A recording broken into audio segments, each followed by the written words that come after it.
എന്നെ കാണാൻ പൊട്ടണ പോലെ തോന്നുന്നു.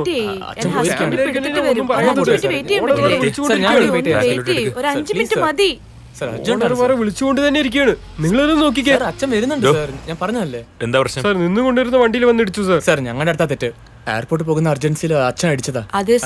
ഇൻഷുറൻസ് ക്ലെയിം ചെയ്യാൻ പേപ്പർ ചോദിച്ചു, അച്ഛൻ എടുക്കാൻ പോയിരിക്കുക.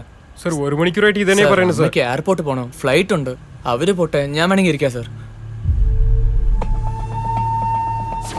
And she moved to US. സാറേ അത് US അക്കൗണ്ടിൽ ട്രാൻസ്ഫർ ആയിരിക്കുന്നതാ.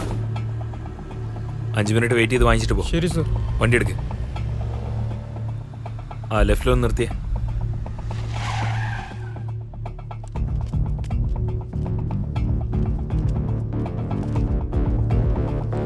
ഇത് എയർപോർട്ട് മാനിഫെസ്റ്റോ. ലാസ്റ്റ് 3 monthsല് മിഥുന്റെ അമ്മ ജയന്തി മേനോന്റെ നെയിം ഉണ്ടോന്ന് നോക്കിയേ. Okay sir.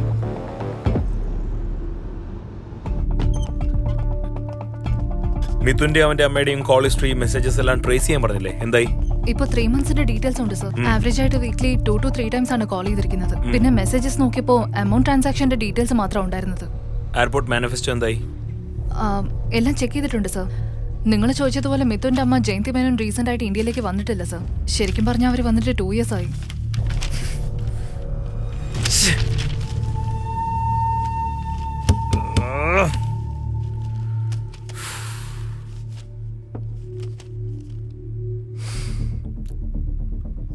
ഓക്കെ, ഒരു ഔട്ട്ലൈൻ കിട്ടാൻ വേണ്ടി സംഭവിച്ച കാര്യങ്ങളൊക്കെ നമുക്ക് എന്തുകൊണ്ട് ഒരു ഓർഡർ ആയിക്കൂടാ?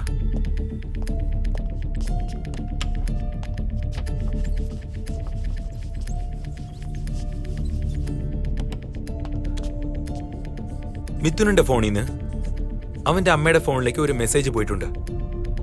മെസ്സേജ് കണ്ട അവന്റെ അമ്മ അവൻ ചോദിച്ച എമൗണ്ട് ട്രാൻസ്ഫർ ചെയ്തു, എപ്പോഴും പോലെ. ആ എമൗണ്ട് ഒരു അൺനോൺ പേഴ്സൺ മണി ട്രാൻസ്ഫർ ചെയ്യുന്ന എടുത്തിരിക്കുന്നു. അത് ആര് വേണമെങ്കിലായിരിക്കും. നമ്മുടെ കേസുമായി ബന്ധപ്പെട്ട എല്ലാവരും ഇൻവെസ്റ്റിഗേറ്റ് ചെയ്തു, നോ യൂസ്. പക്ഷെ ഇപ്പൊ നമുക്ക് അവനെ ആവശ്യമില്ല. ആ പണം അവിടുന്ന് പ്രശാന്ത് കൊറിയർ മുഖേന അശോകിന്റെ കയ്യിലേക്ക് എത്തിയിരിക്കുന്നു. സർ മണി ട്രാൻസ്ഫർ കൊല ചെയ്യാൻ അഡ്വാൻസ് വാങ്ങിച്ച അശോക് തന്റെ മകളുടെ ഓപ്പറേഷന്റെ ഇനീഷ്യൽ എമൗണ്ട് പേ ചെയ്തിരിക്കുന്നു. ഇപ്പൊ അവന് ബാലൻസ് എമൗണ്ട് വേണം.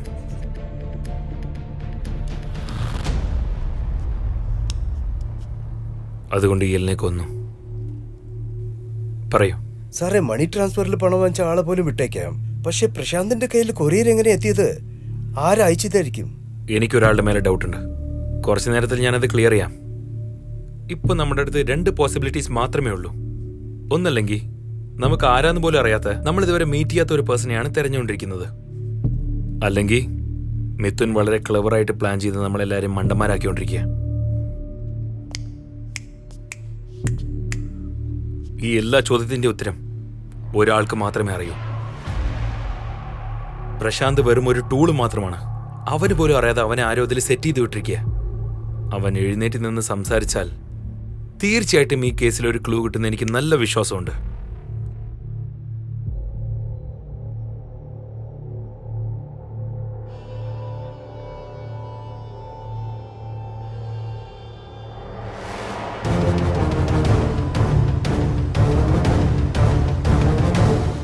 ഏത് റൂമാണ് താമസം? Sir number 12 sir. Doctor Prashanth എന്നുള്ള പേഷ്യന്റ് എവിടെയാണ്? ആ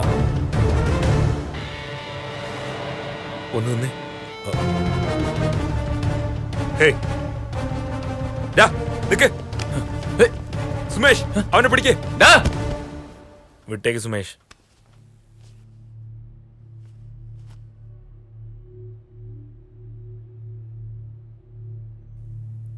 ഇയൽ എന്നെ വളരെ സ്നേഹിച്ചിരുന്നു. അവളെ സംബന്ധിച്ച് അവളെ ഞാൻ വല്ലാതെ ഹേർട്ട് ചെയ്തിട്ടുണ്ടാവും. പക്ഷേ ഞാനും അവളെ സ്നേഹിച്ചിരുന്നു വല്ലാതെ. I loved Har in my own വേ. പക്ഷേ ഇവൻ ഇപ്പൊ ജീവനോടില്ല. പക്ഷെ ഇന്ന് രാത്രി ഞാൻ ഇയാളിന്റെ വീട്ടിലേക്ക് പോയാൽ അവൾ ഉണ്ടാവില്ല. ഇനി എപ്പോഴും ഉണ്ടാവില്ല. മിഥുൻ മതി, മിഥുൻ മതി. ശരിക്കും എന്താ സംഭവിച്ചതെന്ന് വ്യക്തമായിട്ട് അറിയുന്നത് 2 പേർക്കും മാത്രമാണ്. ഒന്ന് നീ, മറ്റൊരാൾ ഞാൻ. എന്തായാലും നീ ഇനി സത്യം പറയില്ല. ശരി, ഞാൻ തന്നെ പറഞ്ഞേക്കാം. അപ്പോഴെങ്കിലും നീ സത്യം സമ്മതിക്കാൻ നോക്കാലോ. നിന്റെ അമ്മയോട് നീ പണം ചോദിച്ചു. ആ പണം വേറൊരാളെ വെച്ച് പ്രശാന്ത് ജോലി ചെയ്യുന്ന കൊറിയർ മുഖേന നീ അശോകിന്റെ അടുത്തേക്ക് അയച്ചു. എന്ത് പ്ലാനിങ് ആടാ. പക്ഷെ ആ കൊറിയർ അയച്ച റെസിപ്റ്റ് നീ വീട്ടിൽ തന്നെ ഇട്ടു. നീ പ്ലാൻ ചെയ്ത പോലെ തന്നെ കൊലപാതകവും നടന്നു. അപ്പൊ നിനക്കൊരു ഡൗട്ട്, ഒരു പക്ഷെ പ്രശാന്ത് ഇതൊക്കെ അറിഞ്ഞു കാണുമെന്ന്. അതുകൊണ്ട് നീ ഇപ്പൊ അവനെയും കൊന്നു. ഇപ്പൊ നിന്റെ റൂട്ട് ക്ലിയർ ആയല്ലേ?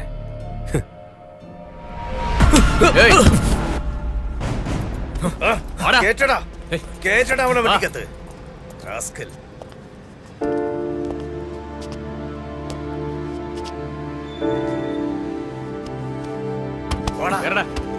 മാറിയിരിക്കേ.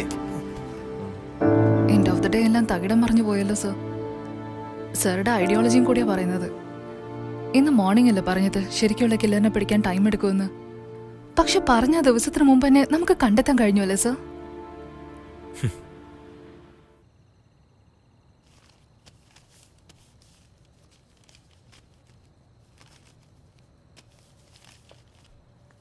അച്ഛാ, അമ്മ എപ്പോ വീട്ടിൽ വരും? ദേ ഇപ്പൊ വരൂടാ. എവിടെ പോയിക്കാ?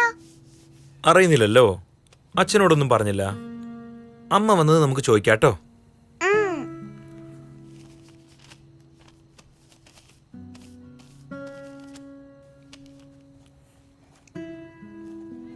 അച്ഛാ, MRP എന്താ?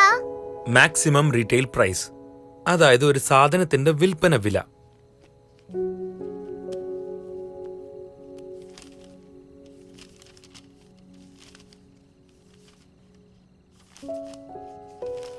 മോളെ, നീ ഇതെന്താ വീണ്ടും വീണ്ടും എണ്ണിക്കൊണ്ടിരിക്കുന്നേ?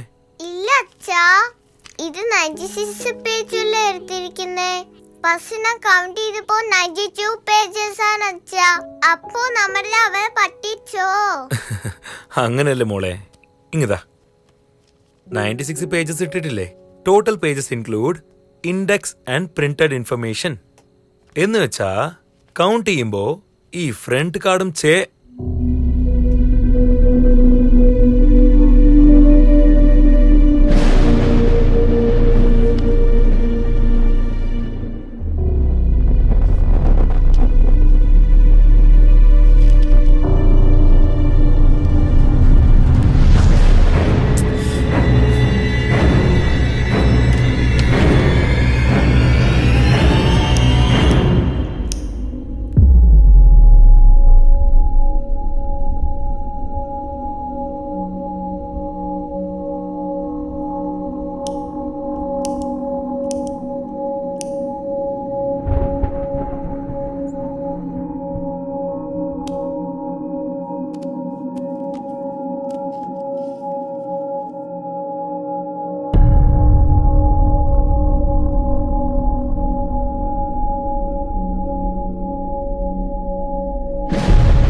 ലവ്, സെക്സ്, ഇത് രണ്ടും എൻ്റെ ജീവിതം തന്നെ നശിപ്പിച്ചു.